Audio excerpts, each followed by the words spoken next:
के हृदय सम्राट श्रोता सज्जनों, एससीपी म्यूजिक कैसेट कंपनी की ओर से निर्माता जख्मी साजनराज के सौजन्य से दिल्ली का दामिनी कांड मैं डॉक्टर मन्नू यादव गाने जा रहा हूं।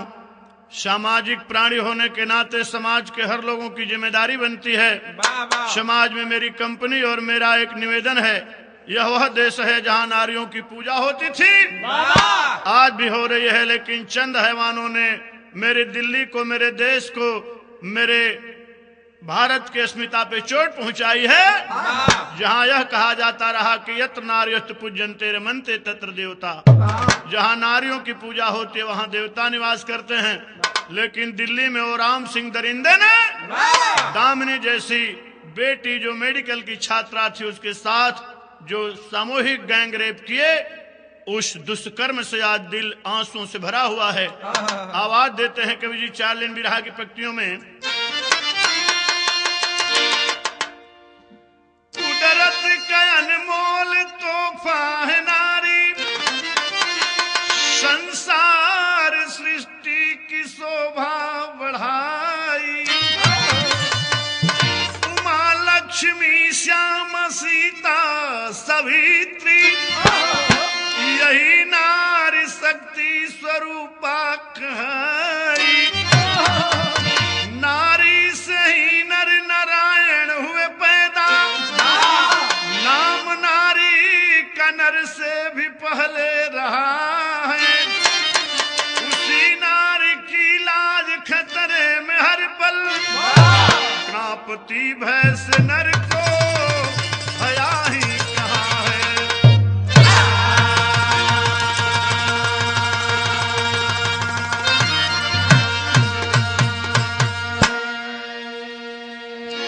उसी नारी की लाज खतरे में हर पल, कांपती भय से नर को हया ही कहाँ है। ए बाबूजी, इस जमाने को क्या हो गया, एक गजल के नमूना बमुना। गजल से नीक भाव हमारे विरहा में कवि जी लिखले बाड़ा कि अरे गिर गया यस तर से अपने, गिर गया यस तर से अपने, अरे आज कितना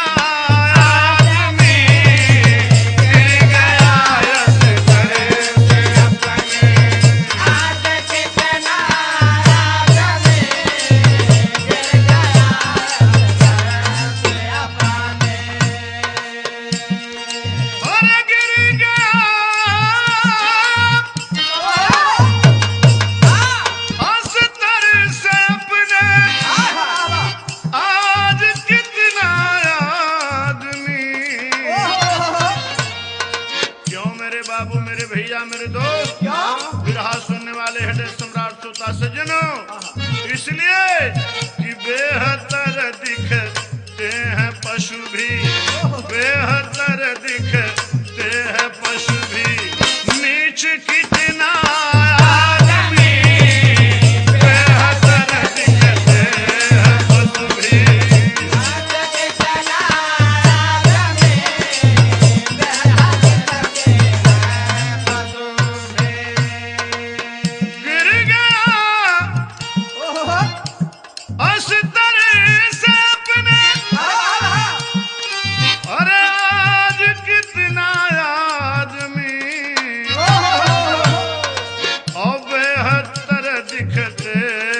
पशु भी बेहतर दिखते हैं, पशु भी नीच कितना आदमी, बेहतर दिखते हैं पशु भी, नीच कितना आदमी, बेहतर दिखते हैं पशु भी। आदमी से अच्छे तो उन पशुओं को कहा जाएगा बाबू, जिनका निश्चित समय, निश्चित सीमा, निश्चित काल होती है। आज आदमी कहाँ जा रहा है,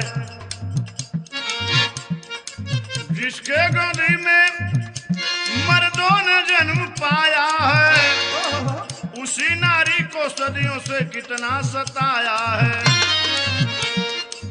मर्दों की यही नारी पतवार होती है, पूरे संसार की नारी श्रृंगार होती है। इसी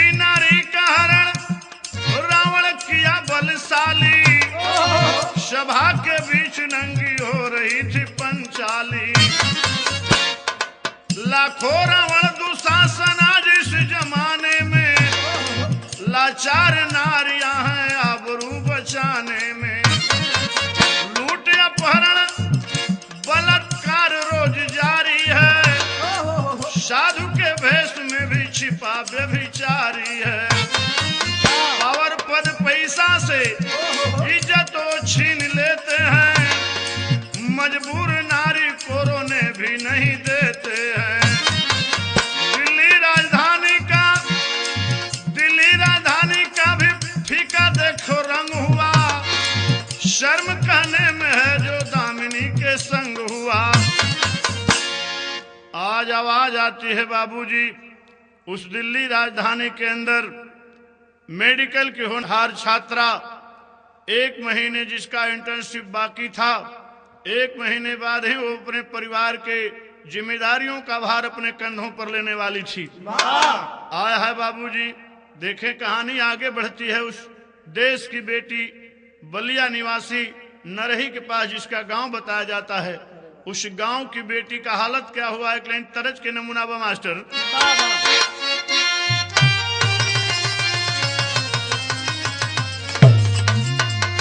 लोग तर्ज के तो बड़ा नया बतावेला महेंद्र बाबू, जख्मी भैया, लेकिन तर्ज आज से 40 साल पहले पुरान बिरहिया लोग गावे। कैसे गाँव मुन्ना कि बबुनी बीड़ी पियत जात रहलू डोली में, ये बबुनी बीड़ी पियत जात रहलू डोली में, आग लगवलू चोली में ना।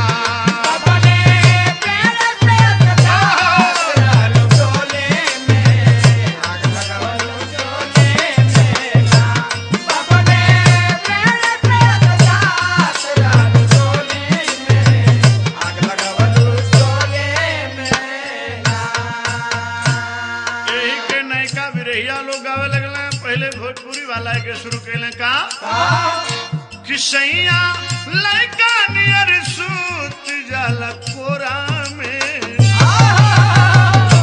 सैया लड़का नियर सूत जाला कोरा में, जिया के या जोरा में ना।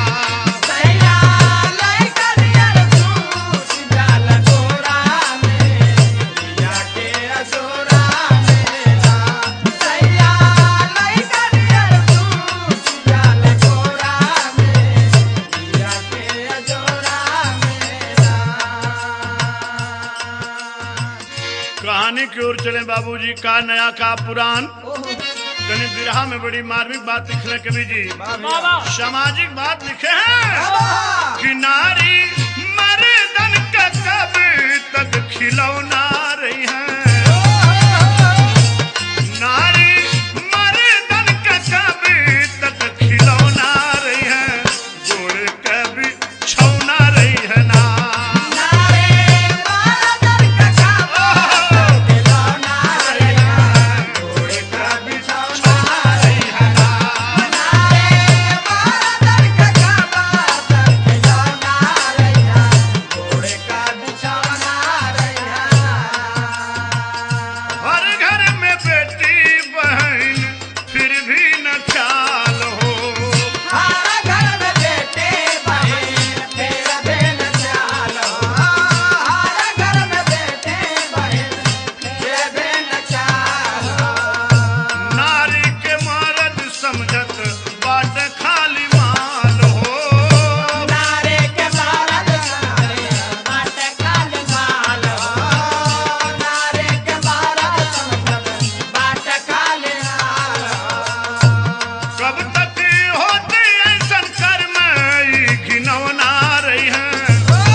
संदेश बाबू, हर गली, हर गांव, हर देश में अगर मानवता के लोग मस्तिष्क के लोग साफ कहले तो नारी के मर्यादा बढ़त रह जा।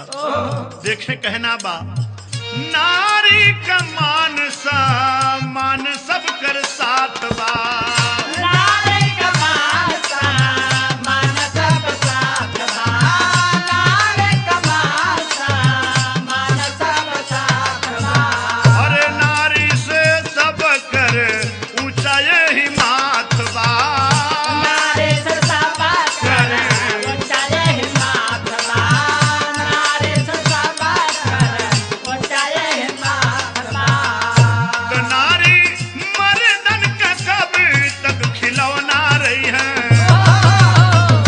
ओ नारी मर्दन का कब तक खिलौना रही है। गुड़ के बिछौना रही है ना। नारी मर्दन का कब तक खिलौना रही है। गुड़ का बिछौना रही है। नारी मर्दन का कब तक खिलौना रही है। गुड़ का बिछौना रही है। कहानी आगे बढ़ रही है महेंद्र बाबूजी। बाबा एक लाइन बिरहा में तरज के नमूना दिले बना जो उन्हें के लड़का बड़ा तेज गावत हूँ और बैंड पार्टी वाले तेकर नरचा उखाड़ ले हूँ। हाँ बजावट बजावट कैसे लगल मुन्ना। हाँ ओहो, क्या बात है। अब है तर्ज है बा पल पल ना महाने टिंकू जिया इसका का मंजन घिस है पिया। पल पल ना महाने टिंको जिया इसका मंजन घिस है पिया। पला माने टिंको जिया इसका मंजन घिस है पिया। वो लड़की चली है बाबूजी और हर युवती के पास प्रकृति का दिया हुआ वह निःशुल्क वस्तु जब अंगड़ाइयों की ओर बढ़ता है तो आदमी को अपने धैर्य और अपने गिरेबान में झांकना चाहिए। लेकिन लोग क्या देखते हैं। भाव विरहा में लिखल गई कजरा से अखिया सवर गईल बा। कजरा से अखिया सवर गईल बा रसवा ओठे पर उतर गईल बा। कजरा से अखिया सवर गईल बा रसवा ओठे पर उतर गईल बा।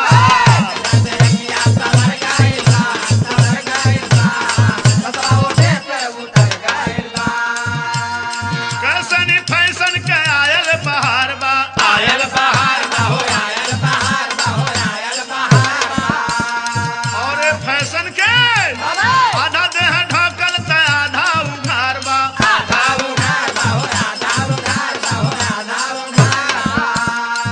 लेकिन दाना अनारे में भर गईल बा। दाना अनारे में भर गईल बा रसवा होठे पर उतर गईल बा। दाना अनारे में भर गईल बा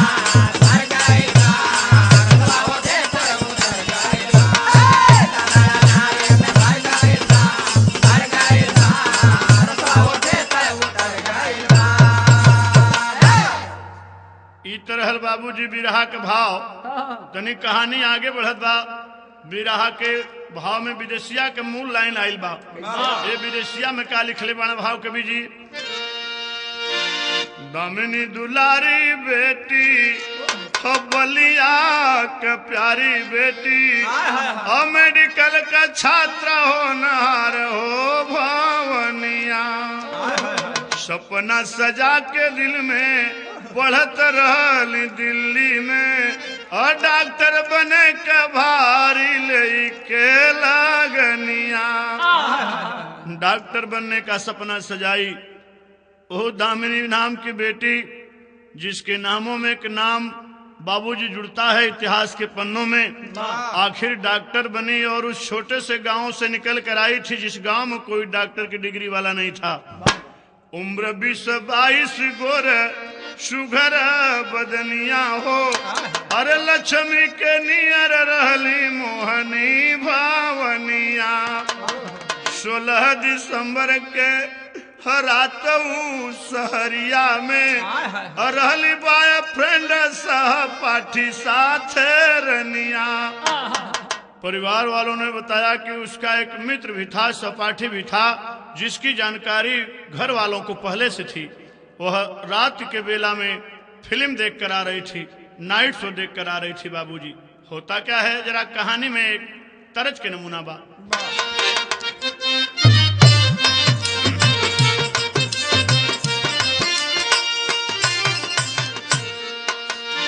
बिटिया जब विदा होली बाबूजी मतारी बहन लोग गावली, कैसे गावली? माई कहली बेटी नियर बियाह हो, माई कहली बेटी नियर बियाह हो, बाबू कहला बड़ी दूर हो। माई कहली बेटी नियर बियाह हो, बाबू कहला बड़ी दूर हो। माई कहली बेटी नियर बियाह हो, बाबू कहला बड़ी दूर हो। तरह तरह के गीत बा बाबूजी, तने बिरहा के कहानी की ओर चले। ड्राइवर खलासी कुल साथी रहल 5 मिला, ड्राइवर खलासी कुल साथी रहल 5 मिला, पियल कुल रहल सारा हो। ड्राइवर खलासी कुला साथी बात मिला, पियले कुल रहल सारा हो। ड्राइवर खलासी कुला साथी रहल बात मिला, पियले कुल रहल सारा हो। दामिनी के ऊपर जब पड़ली नजरिया हो, दामिनी के ऊपर जब पड़ली नजरिया हो, फूल लागल भीतर गुलाब हो। दामिनी के ऊपर जब पड़ली नजरिया हो, फूल लागल भीतर गुलाब हो। दामिनी के ऊपर जब पड़ली नजरिया हो, फूल लागल भीतर गुलाब हो। आधी रात है लगभग बाबू, दामिनी अपने मित्र के साथ है और ये 5 आदताई, जिसमें एक नाबालिग बेटा बताया जा रहा है। कुल संख्या इनकी 6 है। 6 में 5 शराब के नशे में धुत हैं। अंदर ही इनकी मनोदशा में परिवर्तन होता है। और देखें हुआ क्या, काला शीशा वाली बस बंद कैला गेट हो। अरे पहले सहपाठी के मरल भर पेट होता, अधमारा कई के जबरी दामिनी के नंगा कैले, अधमारा कई के जबरी दामिनी के नंगा कैले, करे लगला आबरू खाओ तो सोही बसिया में, हम नहीं पापियन का जो सोही बसिया में। बाबूजी आज उस बस से उतारते हैं और दर्द भरी आवाज वो बॉयफ्रेंड दे रहा है, उसे फेंकते हैं और दामिनी को भी नीचे फेंक करके अब जल्दी से इस घटना से अपने को अलग थलग करके छिपना चाहते हैं। और लेकिन 3 छुपाए ना छुपाए चोरी हत्या बात सामने आती है तो देखें हलचल मच जाता है। होता है क्या, भाव तेरी में मुन्ना। हरे ब्रह्मांड आंसुओं से भर गया, हरे मोरला ब्रह्मांड आंसुओं से भर गया, दिल को हिला दिया दिल्ली का दामिनी कांड रहो कांड रहो कांड,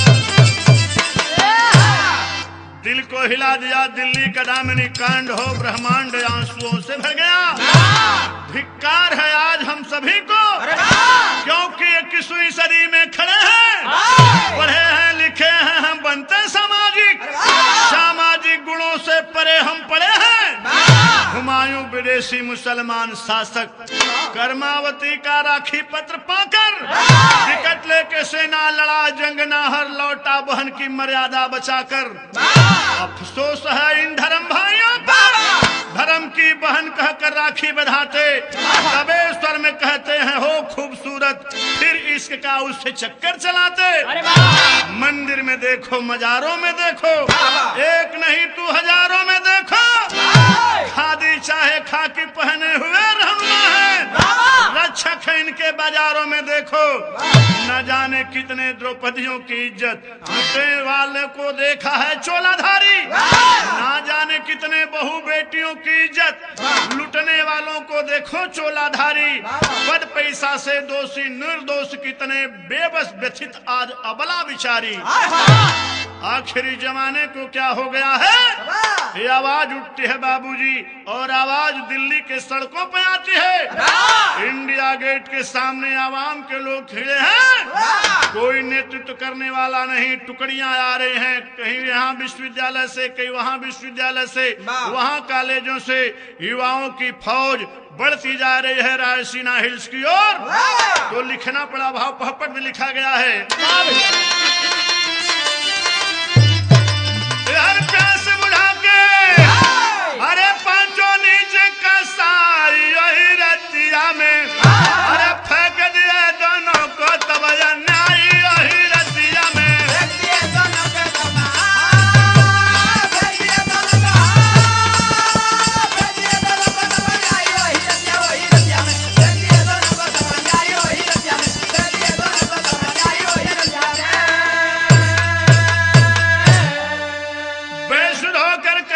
जब अब पुलिस पता है पाई हो, उठा ले गई अस्पताल उपचार में हो सजब आई हो, अरे रो रो दामिनी सारी बताई बतिया वही रतिया में, मता तहलका दिल्ली गई हराई वही रतिया में। होश आता है, दामिनी का उपचार होता है, होश आने के बाद अपनी कहानी को बताती है। बताते बताते बाबूजी जब वह पुनः फिर कोमा में जाती है, अब दिल्ली के सड़कों पर अंबार जुटा है, आवाम जुटी है, लोगों की आवाज एक बार फिर सुरक्षित हो जाती है और देश के सामने संकट की घड़ी जैसा लग रहा है। आज कोई सामने नहीं आ रहा है, कोई बयान देने के लिए सामने खड़ा नहीं है। मीडिया के लोग अपने इलेक्ट्रॉनिक मीडिया, अपने प्रिंट मीडिया के सहारे इस आवाम की लड़ाई लड़ रहे हैं। तो आज के मानवता पर कवि जी चोट पहुंचाते हुए पंक्ति आल्हा के अंदर लिखे हैं, क्या मुन्ना?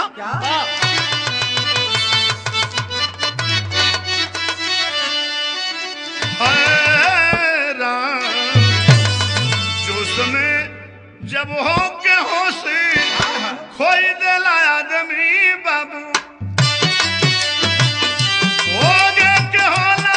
बाबू भारी परिणाम, लम्हा का गलती सजा बोले सदियन के बाबू, घुट घुट के जिए के हो जाला सरेआम, सरगर्मी तेज भइल रेप कंडवा के बाबू,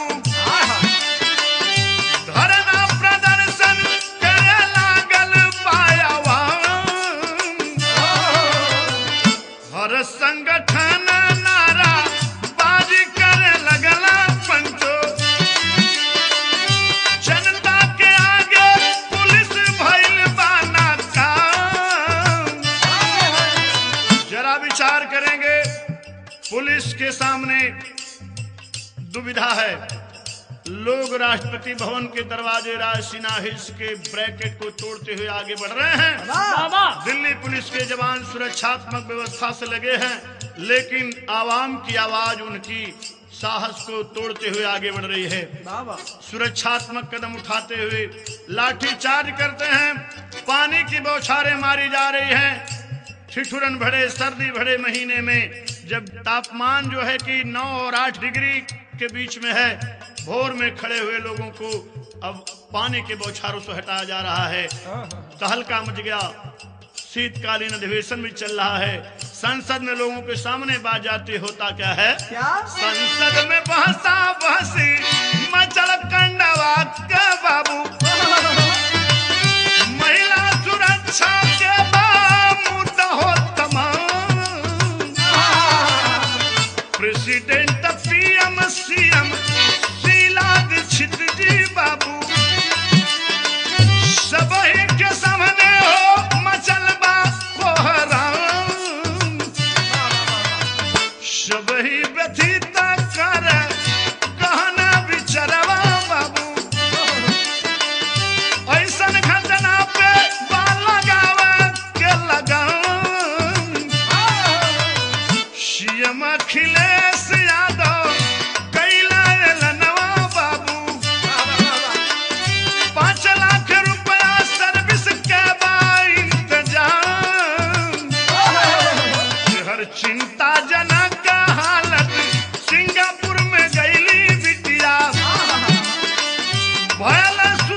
22 दिसंबर के हो रात 2 बजे बाबू, अरे जिंदगी का आखिरी भइल बात शाम।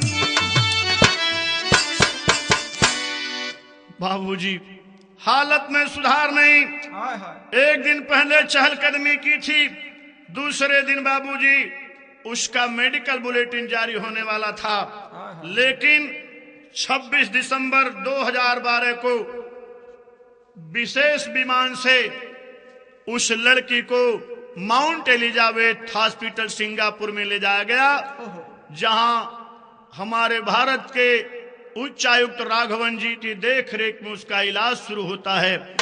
लेकिन 28 दिसंबर 2012 को रात्रि की बेला में 2:15 के करीब वह दुनिया में आखिरी सांस लेती है। बाबूजी देखें, खबर से कोहराम मच गया है।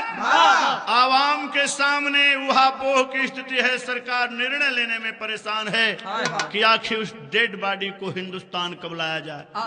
वही माउंट एलिजाबेथ हॉस्पिटल में ही उसका पोस्टमार्टम कराकर रिपोर्ट ली गई, और बाबूजी उस लड़की को हिंदुस्तान में उसके परिजनों की, परिवार में बूढ़ी माँ जो 85 साल की दादी माँ है, वह कहना चाहती है कि मैं अपनी दामिनी को देखना चाहती हूँ। उस दामिनी के एक ही नाम नहीं, बल्कि उस दामिनी के 2 और नाम थे बाबूजी। एक नाम बताता है उसे अमानत, और दूसरा नाम उसे दामिनी दिया जाता है। लेकिन उस अमानत की अमानत कैसे हो जाती है? एक लाइन का कहना है बाबूजी, जब उस लड़की को हिंदुस्तान लाया जाता है तो कोई जान नहीं पाता है, और भोर की रात्रि में उसे लाया जाता है। और ला करके लोग करते क्या हैं? हमारे प्रशासन शासन नहीं, देश के ऊंचे लोग उस मसान घाट की ओर बढ़ते हैं तो लिखना पड़ता है सामाजिक आवाम की लड़ाई में। क्या लिखना पड़ता है मुन्ना? कहना है, है बाबूजी, हम दामिनी कहें या निर्भया कहें या अमानत कहें, लेकिन इस देश के नहीं पूरे वसुधैव कुटुंबकम की मर्यादा है पूरे विश्व की। उस विश्व की मर्यादा पे कवि जी खड़ी की भाव लिखते हैं, अरे बना के सीने में कब तक गोलियां चली, तब कब तब अगला के ही जतिया के होलिया जली, कब तक अगला के ही जतिया का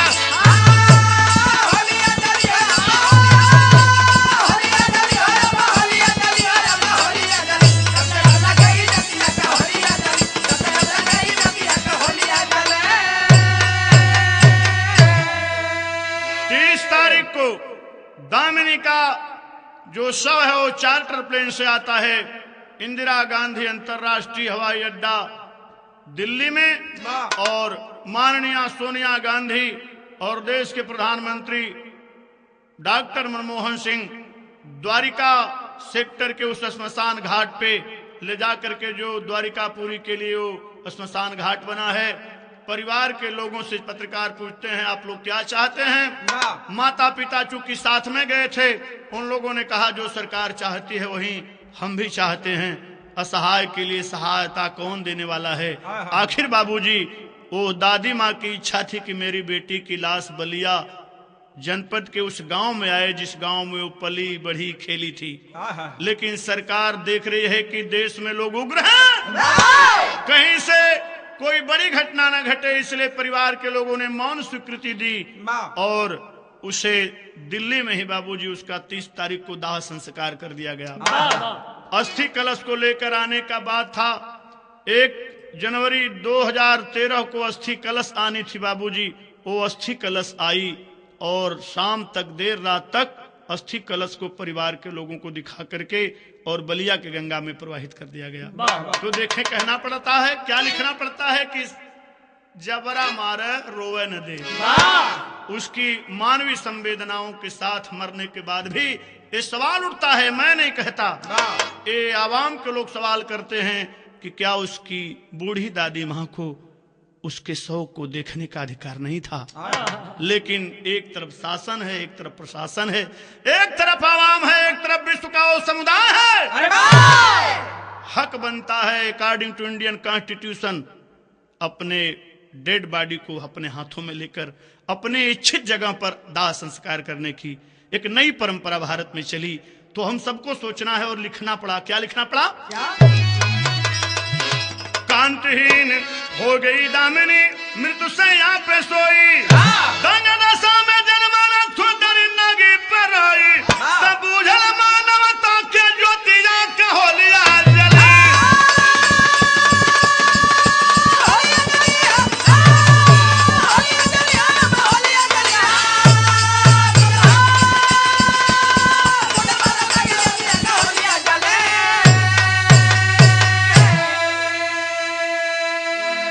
केवल भारत ही नहीं प्रमाण मिलता है तो दुनिया का दिल द्रवित हो गया, दाग न धोले छूटी, शील शर्म इज्जत का थाती कब तक कोई लूटी, सबके दिल में यह बतिया कहोलिया जली।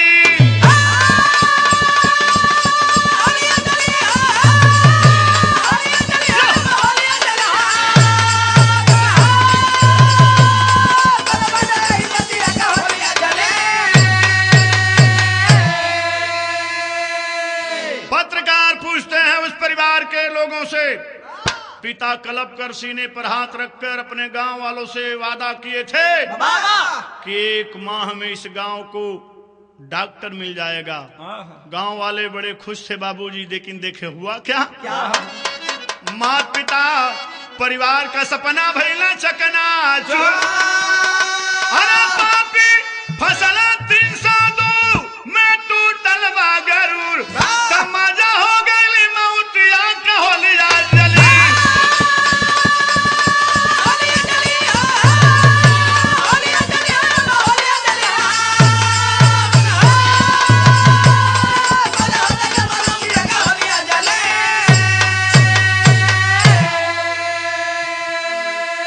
क्षण भर के लिए उन आत्ताइयों का कारनामा उन्हें मौत से बदतर बना डाला और उन राम सिंह के साथ पकड़े गए वो गद्दार अब आवाम से आवाज कर रहे हैं। जब कैदियों का झुंड उन्हें मारने चला तो कह रहे हैं कि मुझे फांसी दे दो लेकिन मुझे जेल में मत रखो।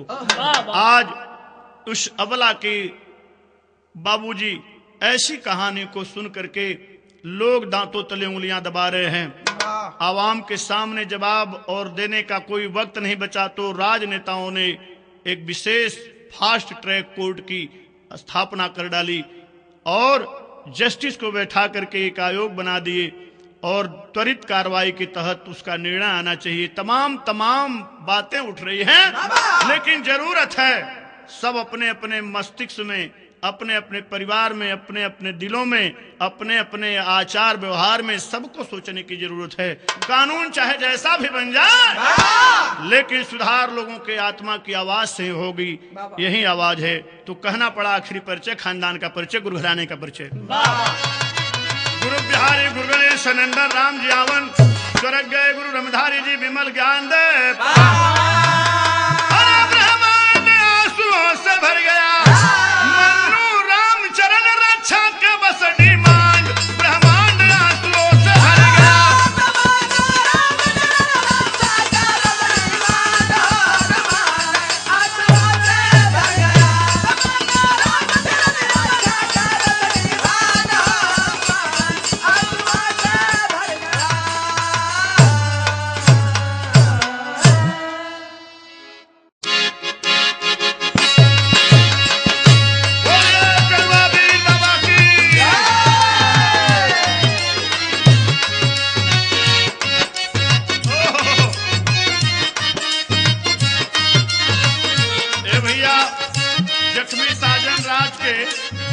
इच्छा बाकी डॉक्टर साहब विरहा के बाद आपके एक गीत और गावे के पड़ी। इस गीत में प्राकृतिक छवि बा और छठा बा वो समाज के जोने समाज के स्वभाव में तमाम रसबा और रसन के हर पंक्ति पर राम प्रसाद कवि जी एक गीत के लिखले बना और जो गीत में तरज के नमूना बा अंगना में फूला फूला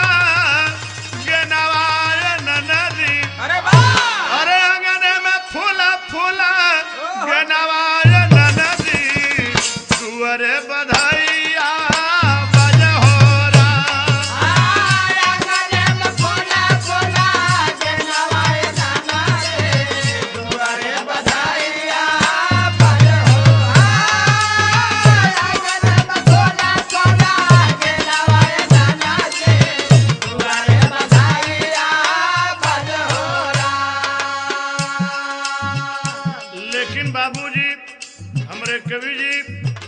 जख्मी साजन राज और राम प्रसाद कवि जी ये पत्ती कितना समाज के दिशा देत बा।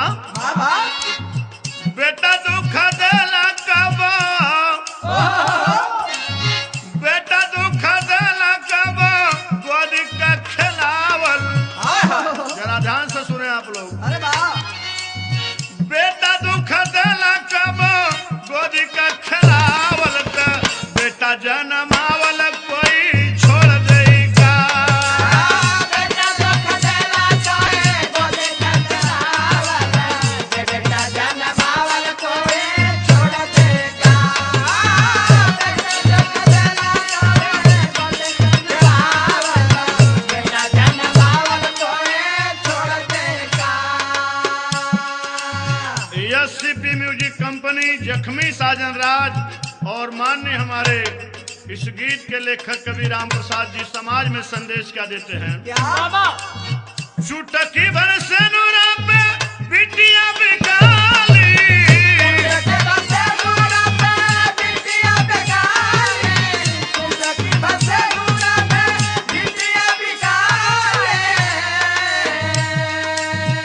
आहाय बाहर बेटी बाबा बान्हा जाऊने खूंटावा में जाई के बनाली।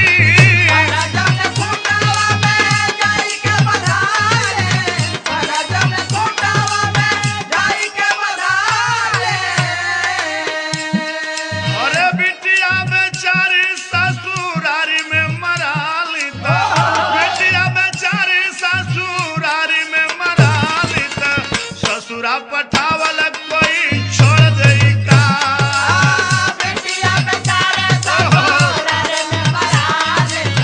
ससुरा पठावल कोई छोड़ देगा।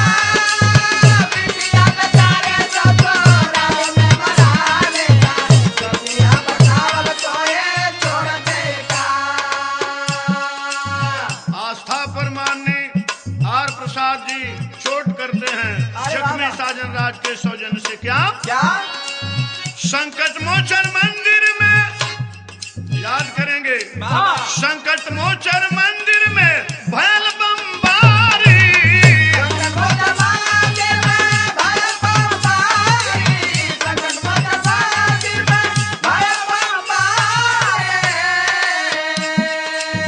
कितना मराई गईल, कितना मराई गईल हनुमान का पुजारी।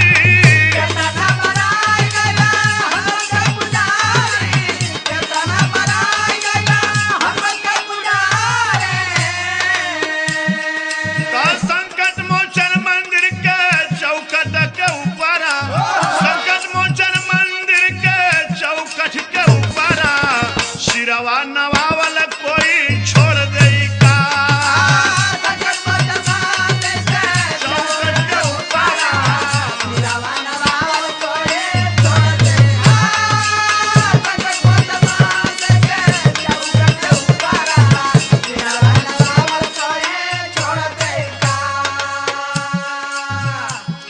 अगली पट्टी संदेश देती है।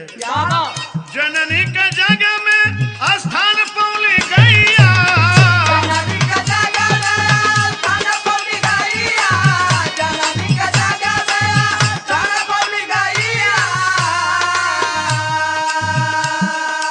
द्वापर में चरौला जगे कुंवर कन्हैया।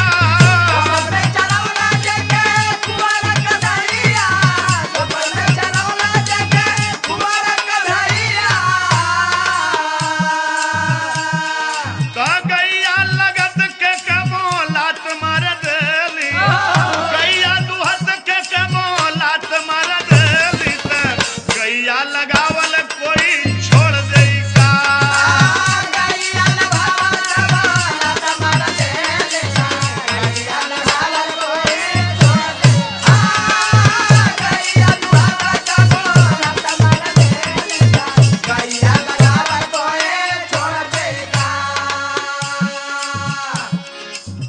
अगली पट्टी बताती है गजरा का कीमत करे आँखी का पुतारिया।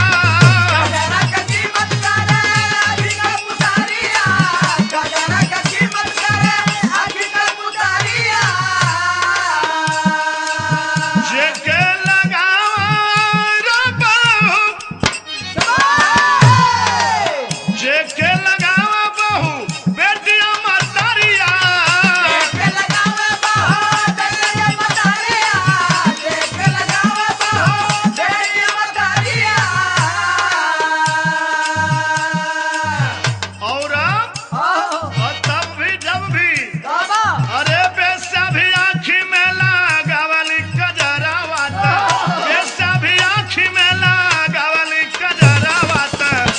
कजरा लगावल कोई छोड़ दे का।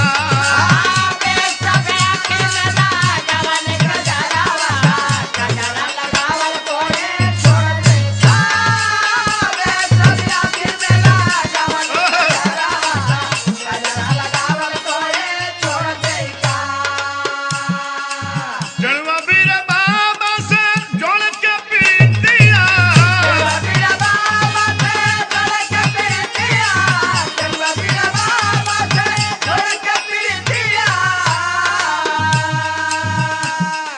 और दुखिया सुनावे धामे जाके विपत्तिया।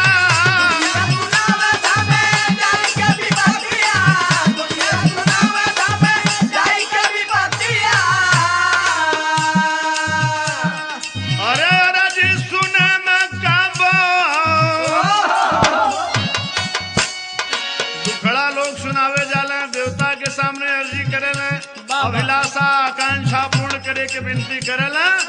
लेकिन जब देर हो जाला तो हमरे कवि जी संदेश देवाला का, अरे अर्जी सुने में काबो देर होई जाला, अर्जी सुने में काबो देर होई जाला, त अर्जी लगावल कोई छोड़ दे का।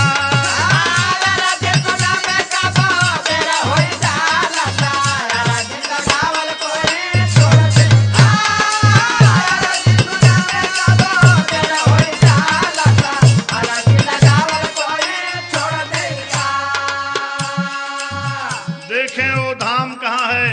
जिला मिर्जापुर में नारायणपुर के पास हरौरा रोड पे टिणुआ वीर बाबा का प्राचीन मंदिर, विख्यात बाबा बूजी बाबा के दरबार में तमाम भक्त मत्था टेकल हैं, अर्जी लगावल हैं।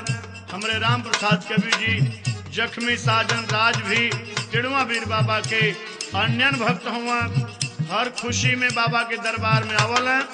और बाबूजी ओ बाबा के मत्था टेकल हैं, और मत्था टेक करके अपने अपने अभिलाषा अपने अपने आकांक्षा के पूर्ण करे के अर्जी लगावल है।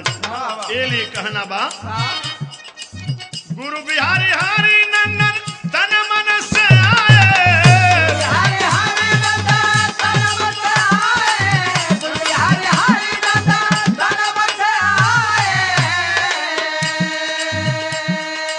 चंचल सनहिया चमन में बनाए,